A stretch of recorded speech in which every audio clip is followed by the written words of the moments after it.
Et bien le bonjour messieurs dames et bienvenue sur Erina. Aujourd'hui, on se retrouve pour parler faune sauvage française, plus particulièrement de reptiles. On parle de nos tortues d'eau douce françaises, autochtones ou non. Elles sont au nombre de 3. On y retrouve la tortue de Floride, l'émide lépreuse et la cistude d'Europe.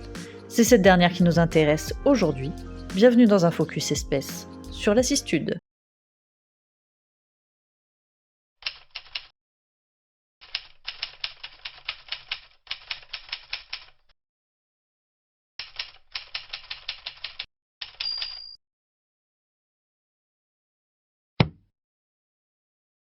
Emys orbicularis, ou la cistude d'Europe, est une espèce autochtone. A l'inverse de la tortue de Floride, qui a été introduite, cette tortue est donc présente chez nous de façon naturelle. On l'a dit, c'est une tortue aquatique, par conséquent, elle a besoin d'eau. On va donc plutôt la trouver au niveau de mares, d'étangs ou de cours d'eau avec un débit lent. C'est une tortue qui a besoin d'une zone avec un fort ensoleillement, un fond un peu vaseux et surtout une végétation abondante, une végétation aquatique abondante dans laquelle elle va pouvoir trouver de quoi se cacher mais aussi de quoi se nourrir. Puisqu'on en est à parler de nourriture, la cistude est, comme la plupart des tortues aquatiques, qu'elles soient françaises ou non, carnivore. Pour elle, on pourrait même dire charognarde puisqu'elle n'hésitera pas à se nourrir de restes de poissons ou d'autres animaux qu'elle pourrait trouver flottants. Ce n'est pas une tortue qui va aller se nourrir sur les berges, elle se nourrit principalement dans l'eau. Les reptiles sont en France des espèces protégées, tout autant qu'elles sont. Par conséquent, la cistude fait partie des espèces protégées. Il n'y a qu'une exception à cette règle et c'est la tortue de Floride, qui n'est pas française et est donc classée parmi les espèces exotiques envahissantes. Alors maintenant, c'est bien beau tout ça, mais concrètement, comment est-ce qu'on fait pour faire la différence entre une cistude et une autre tortue d'eau douce ? Alors finalement, reconnaître une cistude, c'est assez facile. Elle a ses points jaunes un peu partout sur le corps et une carapace noirâtre de forme ovale. Chez nous, dans l'Indre, la seule autre tortue qu'on a, c'est la tortue de Floride. La différence dans ces cas-là se fait par rapport à cette bande rouge que la tortue de Floride a sur les yeux et que n'a pas la cistude, et surtout par la taille. En effet, la cistude va rarement dépasser les 20 cm de diamètre, alors que chez la tortue de Floride, il n'est pas rare de rencontrer des individus plus importants avec des très gros spécimens pouvant aller jusqu'à 40-50 cm de diamètre. Alors on va pas se le cacher, mais la cistude, comme bien d'autres espèces, a vu ses effectifs diminuer, avec notamment la destruction des milieux humides et la destruction de ses lieux de ponte. Néanmoins, ce n'est à ce jour pas une espèce menacée. L'UICN, Union internationale de conservation de la nature, qui fixe les statuts de protection, la classe parmi les espèces quasi menacées. Malgré tout, la cistude présente un PNA, Plan National d'Action, décliné régionalement en PRA, Plan Régional d'Action, qui met en place des mesures pour sa conservation et sa protection.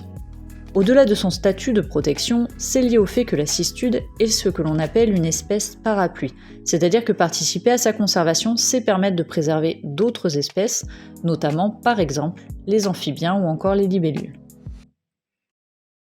Les accouplements qui se déroulent sous l'eau débutent en avril. La femelle va pondre à partir de la mi-mai une dizaine d'œufs dans un trou en forme de fiole qu'elle va faire sur une zone sableuse à végétation rase, le plus souvent sur des zones assez ensoleillées. Des études menées à l'aide de balises ont permis de montrer que les émergents, ces petites tortues grosses comme des pièces de monnaie qui vont en sortir, ne vont pas, à l'inverse des tortues marines que l'on voit se précipiter vers la mer, se précipiter en direction d'un étang. Elles vont plutôt rester aux alentours du nid, cachées dans la végétation. Le développement des tortues est assez lent. Ainsi, la maturité sexuelle est atteinte autour de 6-7 ans pour le mâle et 7-8 ans pour la femelle. Pour pouvoir récupérer la cistude, soit tu connais bien ses mœurs, tu sais comment elle utilise le milieu, tu sais où tu vas la retrouver sans avoir à la localiser avec un émetteur. Bon, ils ont leur petit nom. Là, on cherche Marion. C'est les noms de mes beaux-parents, on leur a donné les noms. Et donc du coup, le mâle il s'appelle Patrick. Patrick.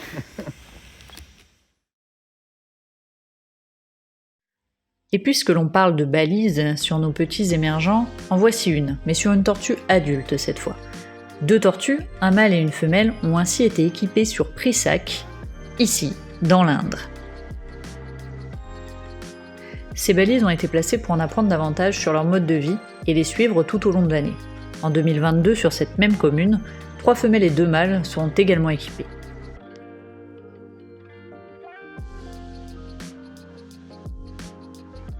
Les cistudes sont finalement relativement faciles à observer. sur un point d'eau ou un étang, il est possible de les voir grimper sur une souche, un rocher qui dépasse de la surface pour se chauffer au soleil. Néanmoins, elles restent des animaux craintifs, tant et si bien que si jamais quelqu'un ou quelque chose s'approche, elles plongeront immédiatement. La durée de vie est, comme souvent chez les tortues, assez longue. Ainsi, on considère qu'un individu sauvage pourrait vivre environ 70 ans contre une centaine d'années en captivité.